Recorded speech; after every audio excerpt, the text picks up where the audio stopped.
If you require a postal vote for the upcoming general election on July the 4th, you can apply at www.gov.uk/apply postal vote.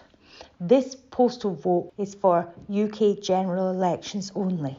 In order to apply for a postal vote for Scottish parliamentary elections or Scottish council elections, you need to use the form.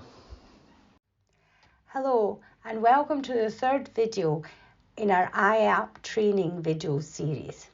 In this video we're going to lead you through helping a voter who is on the electoral register for a postal vote.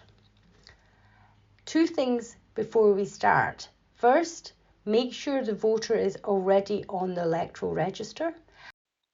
And second, if the voter wants a postal vote for the UK general election, then they must have their national insurance number available.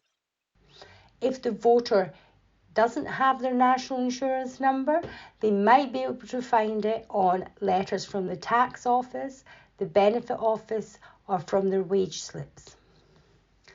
Once you've established that the voter is on the register, and in the case of the UK general election, the voter has their national insurance number available, then select Register Postal Vote. The app then moves to an electronic version of the government postal vote form. In section 1, you enter the voter's details. Although email here is marked as optional, we actually need the email because we will send the form to the electoral registration office and the voter will be copied using the email address provided.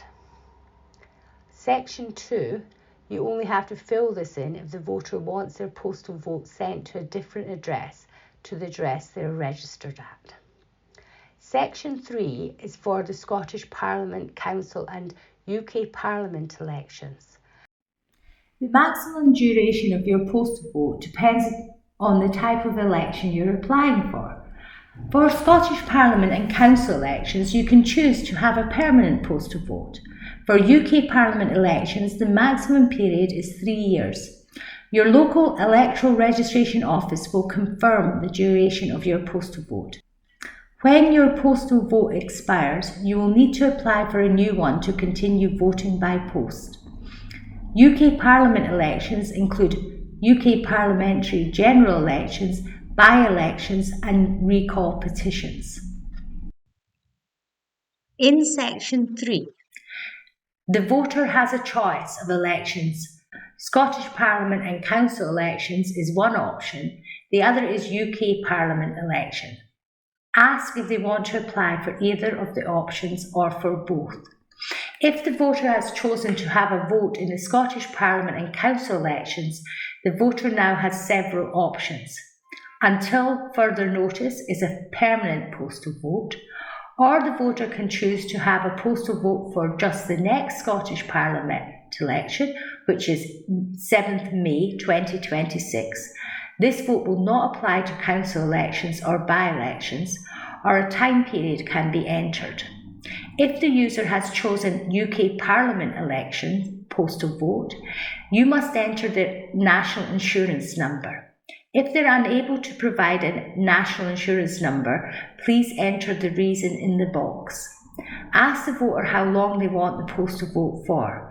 The maximum period the voter can have a postal vote for UK Parliament elections is 3 years.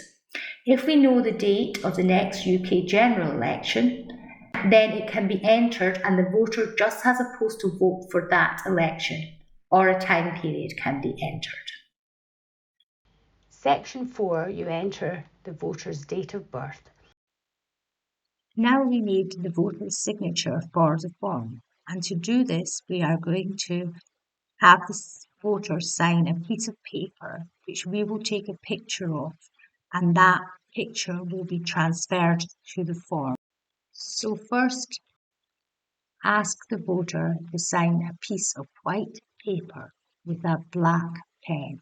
Click on the box for the signature. Select Take Photo. and take the picture of the signature. We now need to crop the picture because it's just the signature we need.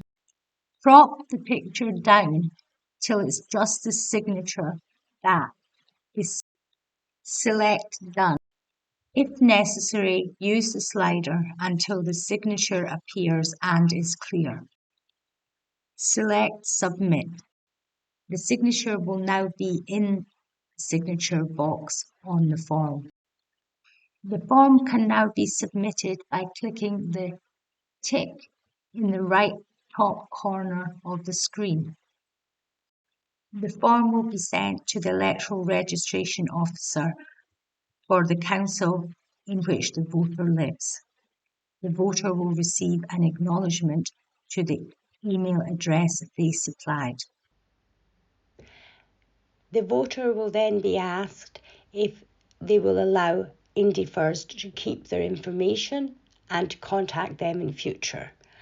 It is important that the voter presses allow if they wish to allow IndieFirst to do this. And that is how you apply for a postal vote.